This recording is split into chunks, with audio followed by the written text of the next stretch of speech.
What is up, family? We have the same Patreon request. On continue avec notre ami Antoine Gérard Rajeunir chez vous.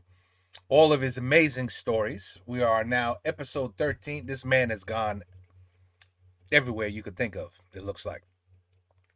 I'm serious. I don't think there's a place he hasn't visited yet. Yeah, I think we need to drop him in a volcano. That might be the one place he hasn't been. We have to drop him inside a volcano, and he could do an adventure in there, because he already took care of all the other elements, I believe, right? We got air, ice, water, forest. Yeah, he's missing fire. So he's got to do fire. This is like an Avatar adventure. You know what I'm saying? And now we have to get to fire. Okay, let's go. Let's do it. Let's see if he does fire. Maybe somewhere in these episodes. It wouldn't shock me. Trust me, I would not even be shocked. Anyway, this guy, the stories. A pleasure to listen to. A pleasure. Right? Yeah. He was like, oh, yeah.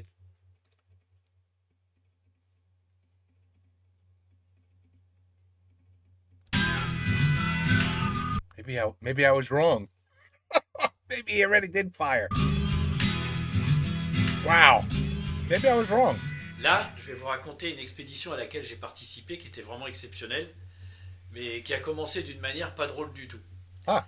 Il y a une vingtaine d'années, je me souviens que c'était un jeudi, le téléphone sonne, et puis je décroche et je tombe sur un producteur que je connaissais pas, He remembers the day. et qui m'explique qu'ils sont sur une énorme Oh expédition, man. et qu'ils viennent I'm sorry. For those who... d'avoir le réalisateur qui filmait a eu un gros accident avec un hélicoptère, ils sont tombés dans la mer, Ah. et qu'il est gravement blessé. Ah. Et donc il m'explique qu'ils ont discuté avec la famille du réalisateur, les gens qui sont sur l'expédition, et puis la production, les diffuseurs, etc. Et qu'ils ont pris tous ensemble la décision de continuer le film. Et qu'ils cherchent un réalisateur, mais pour partir le lendemain, le vendredi. Donc moi je suis capable de partir comme ça, mais c'est quand même très délicat de reprendre un film dans ces conditions-là. Alors le réalisateur, je ne le connais pas, mais en revanche, je connaissais son père. Et donc, je l'appelle parce que je veux vraiment qu'il me donne le feu vert. Il me donne le feu vert, et donc c'est comme ça que le lendemain, je prends l'avion. Alors maintenant, ce qu'il faut que je vous explique, c'est en quoi consistait cette expédition. Parce que c'était un truc qui était énorme et qui était très particulier. En fait, il y a une trentaine d'années, donc 10 ans avant, Canal+ arme un énorme bateau pour faire un petit peu, pour prendre la relève de Cousteau. C'est-à-dire un bateau qui fait 60 mètres de long, c'est énorme 60 mètres de long. La Calypso, c'était peut-être quelque chose comme ça, l'autre il est comme ça le bateau, c'est vraiment beaucoup plus gros que la Calypso. Sur lequel il y a 2 sous-marins qui peuvent plonger à 1000 mètres, il y a un hélicoptère, il y a un studio complet pour faire des émissions en direct. Oh my God. Et leur but, c'est de faire, d'une part, des émissions en direct, de faire des documentaires partout autour du monde, c'est de faire quelque chose de gigantesque. Alors, ils envoient des équipes en repérage un petit peu partout sur la planète, ils préparent les émissions, ils font plein de choses comme ça. Alors, je connais pas le détail, mais apparemment, ça finit par tourner doucement en eau de boudin, parce que au bout de 10 ans, ils ont toujours pas fait un seul film. Et puis surtout, le bateau a été loué à la recherche pétrolière, les sous-marins sont ailleurs, et tout le matériel vidéo qui était à bord du bateau, lui, il a été vendu. Mais au bout de 10 ans, ils se disent quand même, qu'est-ce qu'on fait? Je veux dire, ou on fait un film, ou on vend tout le reste. Et c'est à ce moment-là qu'ils décident donc de faire ce film. Et une belle expédition d'ailleurs, puisque c'est une expédition de volcanologie sous-marine sur ce qu'on appelle l'arc de feu des Antilles. Alors l'arc de feu des Antilles, c'est le chapelet d'îles volcaniques qui se trouve dans les Caraïbes. The Arc of Fire. What did I say at the beginning of the video? Oh là là, that's funny. Bon, anyway. Et qui comprend la Martinique, la Guadeloupe, la Dominique, Montserrat, enfin bref. Donc à ce moment-là, ils prennent un réalisateur qui travaille pendant plusieurs mois à préparer ce film, etc. Et peu de temps avant le tournage, peut-être 15 jours, 3 semaines, un mois, j'en sais rien, il jette l'éponge. Il ne le sent pas, il trouve que le contenu n'est pas suffisant. Il jette l'éponge. That's how you guys say? Throw the towel? Throw the towel in? Bref, il abandonne. Donc à ce moment-là, la production cherche un deuxième réalisateur, qui est donc celui qui m'a précédé, et qui est quelqu'un probablement, je ne le connaissais pas, mais qui devait être un petit peu comme moi, puisqu'il accepte de faire ce film qu'il a vraiment pas bien le temps de préparer. Et donc il part là-bas, et malheureusement c'est là qu'il a l'accident. Voilà. Et donc, moi je me retrouve, je pars le lendemain avec mon copain Thierry Machado, qui était toujours le caméraman avec qui je travaillais à l'époque, et on se retrouve en Guadeloupe, sur ce bateau. Et là, on s'aperçoit à quel point le choc a été violent pour tout le monde, d'autant plus que ça, on ne le savait pas, mais on le découvre en arrivant, c'est que le réalisateur, en plus, est décédé. Donc, oui, tout le monde a dit on continue la mission, mais je peux vous dire que l'énergie, c'est pas ça. Et moi, je ne sais même pas quel film on veut faire, parce que le scénario a été fait dans des conditions particulières, peu de préparation, et je ne sais même pas quel film on va faire. Donc moi, je prends la seule décision que je peux prendre dans ces conditions-là. Je dis, qu'est-ce qui était prévu? Où est-ce qu'on devait aller avec ce bateau? Ils me disent, on doit aller à Montserrat. J'ai dit, on va à Montserrat, et moi, pendant ce temps-là, je vais discuter avec les chercheurs, je vais discuter avec l'équipe pour savoir quel est le contenu du film. Et Montserrat, la raison d'aller à Montserrat, elle est très simple. C'est que c'est une île sur laquelle il y avait eu une énorme éruption volcanique quelques années auparavant qui avait rasé la capitale. Donc on débarque sur Montserrat, et là les images sont hyper impressionnantes parce que tu vois bien qu'il y avait une ville, mais il ne reste plus rien. Alors à Montserrat, il n'y a pas eu énormément de victimes parce qu'on savait ce que c'était qu'un volcan explosif, et donc on avait fait évacuer la ville. Et c'est là, à Montserrat, qu'on a fait les premières plongées. Alors oui, on avait des superbes images, on a des images mais qui sont absolument incroyables, on se croirait sur la Lune.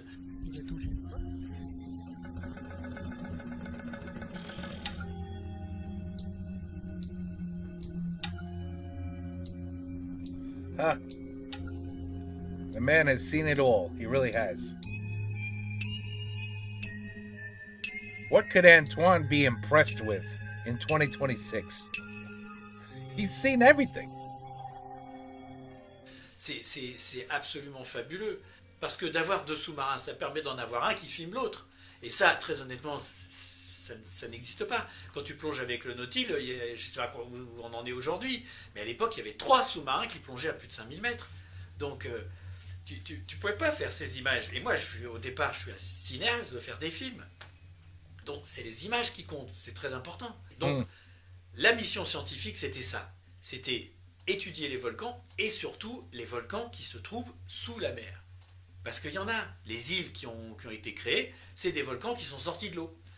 Et donc, c'est en ce sens que l'expédition était absolument incroyable et extraordinaire. Mais, il fallait quand même structurer le film. Et donc, moi, du coup, j'ai pas plongé. Je peux vous dire que j'ai regretté, parce que j'ai plongé en sous-marin à 5000 mètres avec l'Ifremer, mais là, les plongées étaient beaucoup plus spectaculaires, parce que tu te retrouvais dans une bulle complètement transparente, avec un autre sous-marin à côté de toi. Tu plongeais à 1000 mètres ou 5000, c'est à peu près pareil, il fait nuit. Et j'aurais adoré plonger, mais moi j'avais des soucis. Comment sauver ce film? Comment est-ce qu'il ressemble à quelque chose? Parce que je ne savais pas ce qu'il avait prévu, lui, et moi j'ai essayé de trouver un contenu scientifique qui tenait la route. Mais le problème, c'est que les chercheurs, en fait, on leur avait dit de venir pour faire un film. Mais ils n'avaient pas spécialement une mission scientifique. Donc j'ai dit, on fait une escale en Martinique. On est allé à l'observatoire de volcanologie et puis on a emporté du matériel. On a pris un sismographe, on a pris tout ce qu'on a pu récupérer, des ampoules pour prendre des échantillons de gaz, enfin du matériel comme ça. Et puis on a continué vers le sud, parce que vers le sud, il y avait le volcan Kikemjeni, qui se trouve pas très loin de la surface et qui va être la prochaine île à apparaître dans l'arc de feu des Antilles. Et ça a été encore absolument incroyable, parce que les mecs, moi j'ai pas pu le faire, encore une fois je regrette, mais ils ont plongé dans le cratère du volcan. Je sais pas si vous imaginez, le volcan je crois qu'il est pas très très profond, il est à 200-300 mètres de la surface, mais ils sont descendus avec les sous-marins et ils ont trouvé le cratère. Il a son cratère comme tous les volcans, mais ils ont descendu dans le cratère. Et là je vous laisse regarder les images parce que c'est absolument génial. Avant de s'aventurer dans le cratère, Jean-Louis décide de faire un prélèvement. Ah, trop tard. Non, il est parti. Hop, j'en retiens. C'est une vraie avalanche, hein. Les bords du cratère sont instables. On sait déjà que la descente à l'intérieur est très risquée. Le pilote devra faire très attention de ne pas accrocher les parois.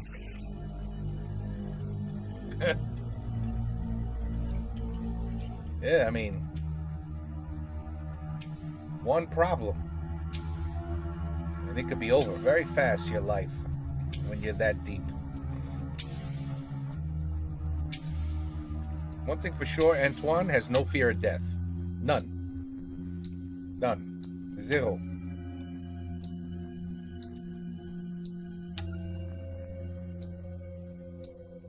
Alors en plus, l'expédition, elle était extraordinaire parce qu'au fond de la mer, il se passait plein de choses.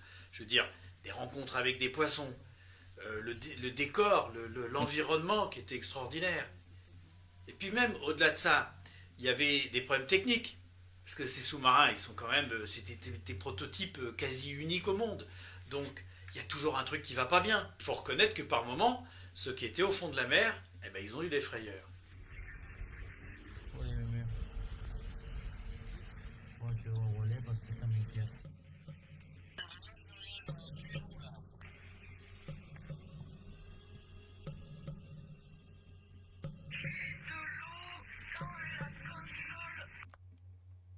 Oh, you need to get the hell out. Oh, yeah, that would scare the shit out of me. That would scare the shit out of me. You know how close you are to imploding when something like that happens?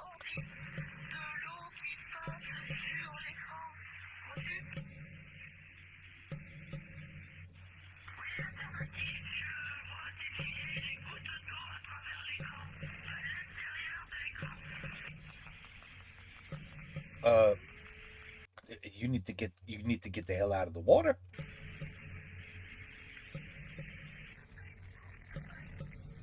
Monsieur, ne bouge pas, mémé, ne bouge pas. Dans 2 minutes, j'aurai essayé de passer d'un joystick à l'autre.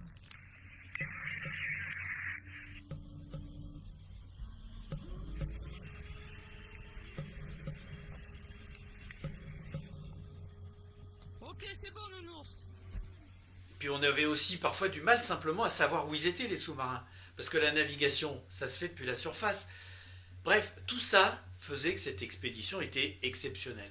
Mais malgré tout ce côté spectaculaire, moi, j'avais pas assez de contenu scientifique. Il fallait qu'il se passe plus de choses, qu'on en apprenne plus. Et donc, il a fallu que je trouve une solution. Or, comme j'avais vécu l'expédition avec l'Ifremer, je savais qu'on pouvait couper des roches pour voir la nature des roches.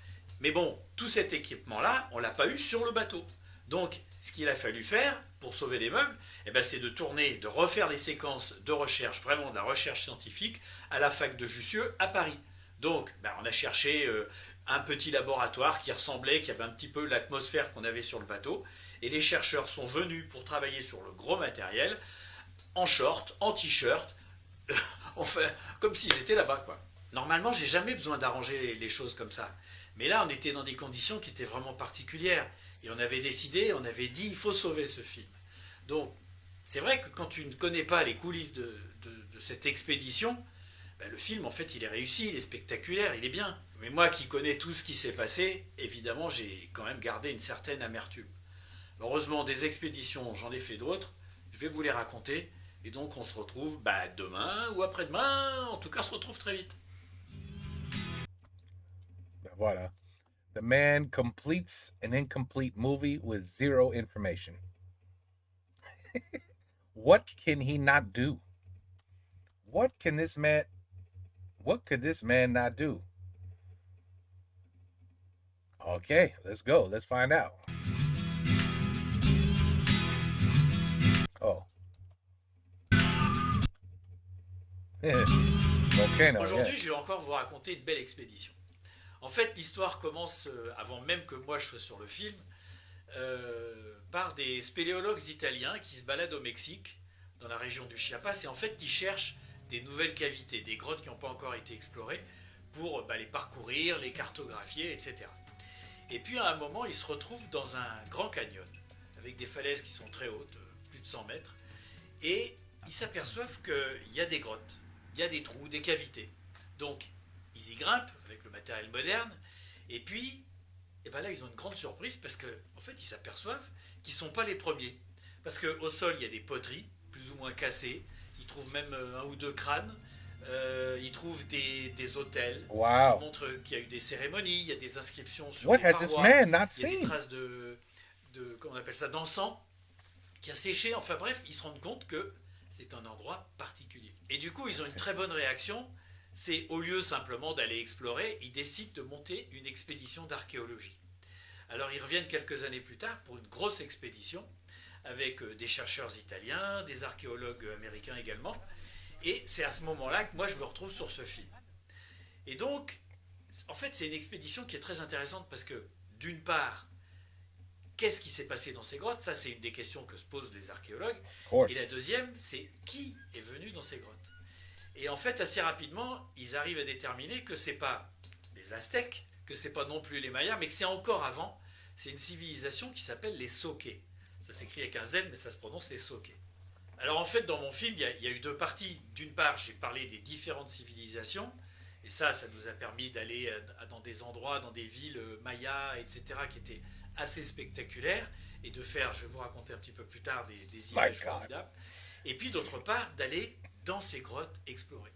Alors, elles étaient quand même très difficiles d'accès, parce que il fallait soit prendre des rafts, c'est-à-dire des radeaux gonflables, et puis descendre un peu la rivière, etc., donc, qui n'étaient pas toujours très faciles à naviguer, ou alors des grandes marches en forêt, des forêts tropicales, vraiment pas très faciles, avec des températures vraiment élevées. Donc c'était déjà un gros boulot simplement d'arriver sur place.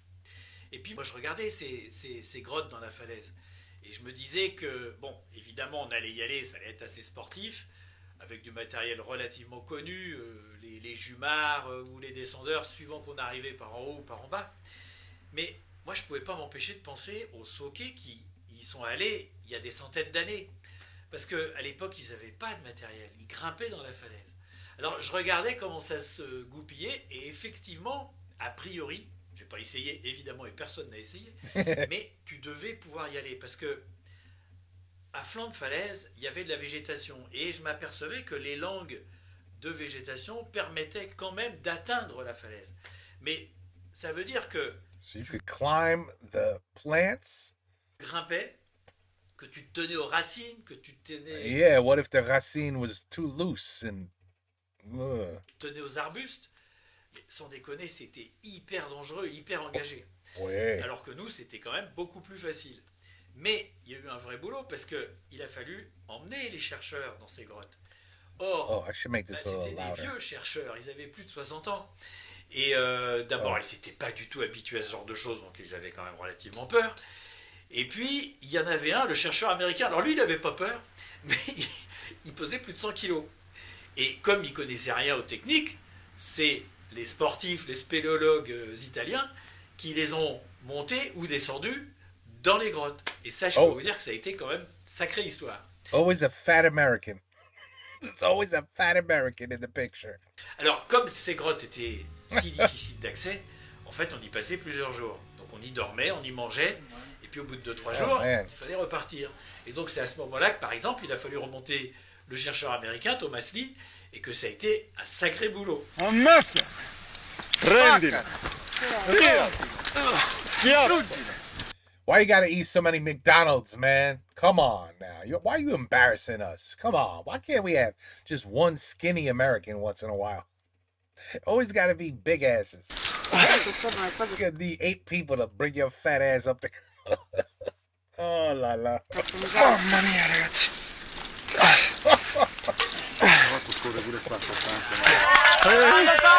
Bravo, you fat ass.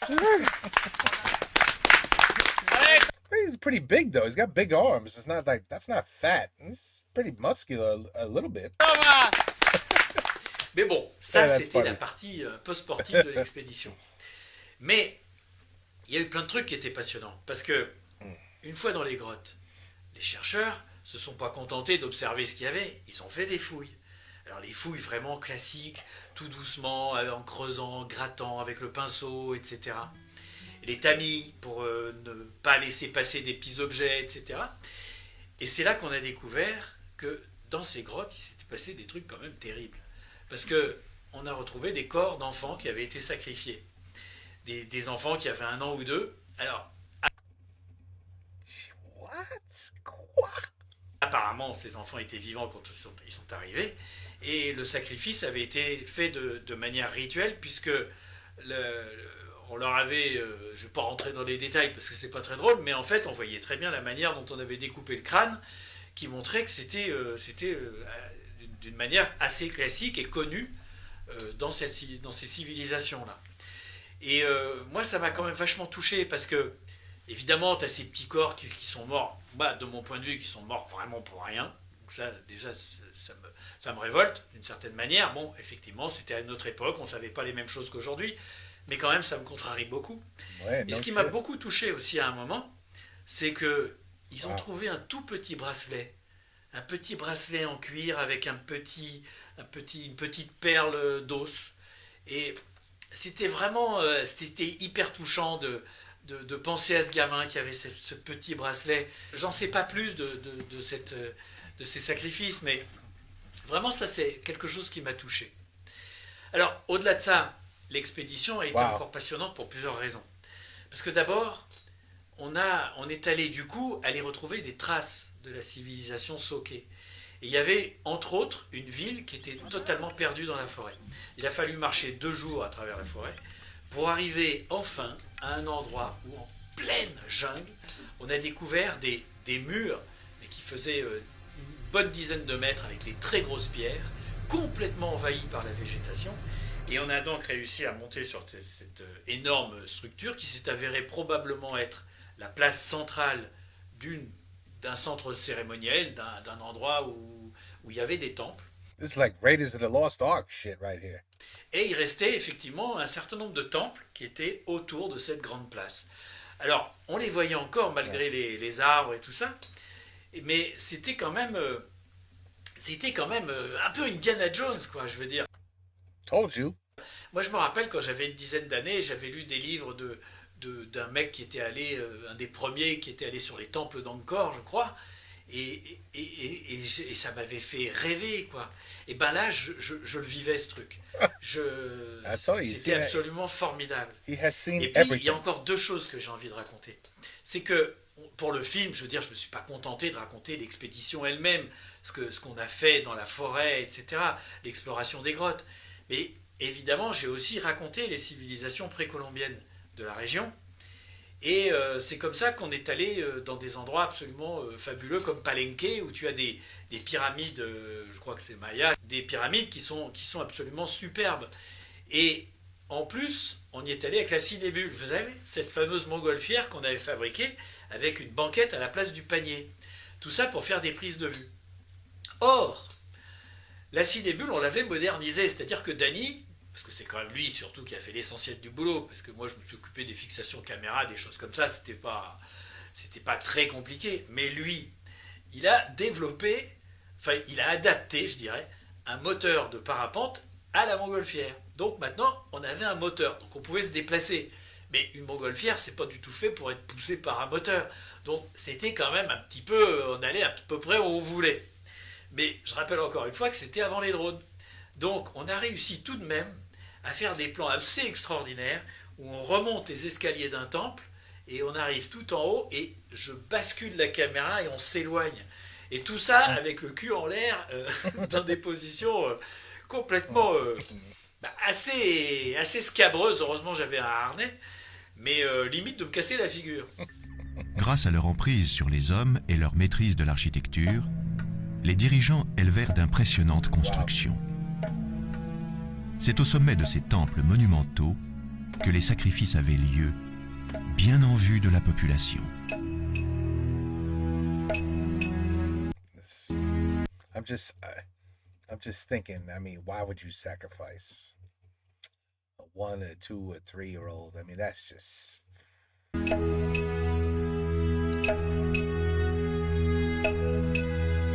Doesn't make sense. Makes no sense.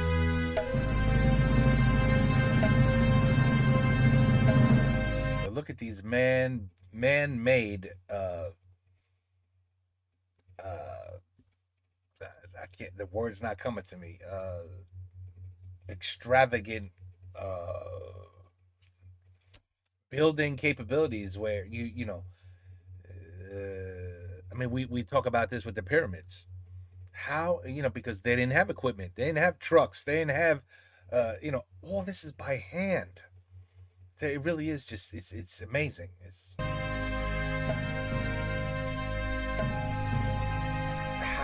C'était quand même assez fou de faire ces images parce que, en fait, la montgolfière, elle tournait sur elle-même, mais moi, je me rendais pas compte parce que je regardais dans le viseur. Donc, je tournais la caméra. J'avais un viseur électronique. Donc, je tournais la caméra et puis, en fait, je m'étais pas rendu compte, mais la montgolfière, elle avait fait un demi-tour sur elle-même et moi, j'avais compensé avec la caméra. Mais au début, je filmais dans l'axe où on avançait et puis, quand j'avais fini le plan, en fait, la caméra, elle tournait et elle filmait derrière. Donc, tout ça, encore une fois, c'était empirique. On se débrouillait, mais c'était encore une expédition extraordinaire. Alors sinon, il y a eu aussi un truc qui était marrant, c'est que c'est la première fois que je me retrouvais sur une expédition organisée par des Italiens. Et je me suis aperçu qu'en fait, on ne fonctionnait pas de la même manière. Parce que nous, les Français, il y a un truc qui est super important, c'est la bouffe. Il faut qu'on mange bien. La bouffe, c'est pas important dans l'Italie? What? Et j'ai toujours bien mangé sur les expéditions auxquelles j'ai participé. On avait beau se retrouver dans des coins complètement reculés, il y avait toujours un mec qui faisait la bouffe et qui la faisait bien. Alors que là, ben eux, ils s'en foutaient. Et donc, on mangeait tous les jours des nouilles, des pâtes.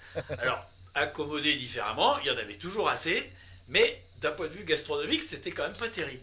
Enfin bon, deux manières de fonctionner, mais on s'est super bien entendu, on s'est bien marré. Okay. Voilà, c'est tout pour aujourd'hui, mais rassurez-vous, j'ai encore d'autres petites expéditions à vous raconter. À demain.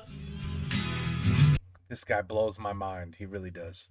He blows my mind. Oh my goodness. Ben voilà. I think maybe the next one we'll finally finish this 2-hour video. We will begin at episode 15. I mean, what is there left that this man hasn't done? C'est vraiment incroyable. He is the Indiana Jones. Antoine, toi, vous êtes Indiana Jones. I mean, vraiment. But with a camera, like you are the Indiana Jones of filmmaking. I mean, we really need to think what the hell he's never done. I don't know. I don't think there's anything he's never done. It's really incredible. And you know what? The more I understand this man, the more I understand why there's no way he could be married. This is an adventurer. He cannot be bogged down with a relationship, stuck in a house. When look what he could be missing.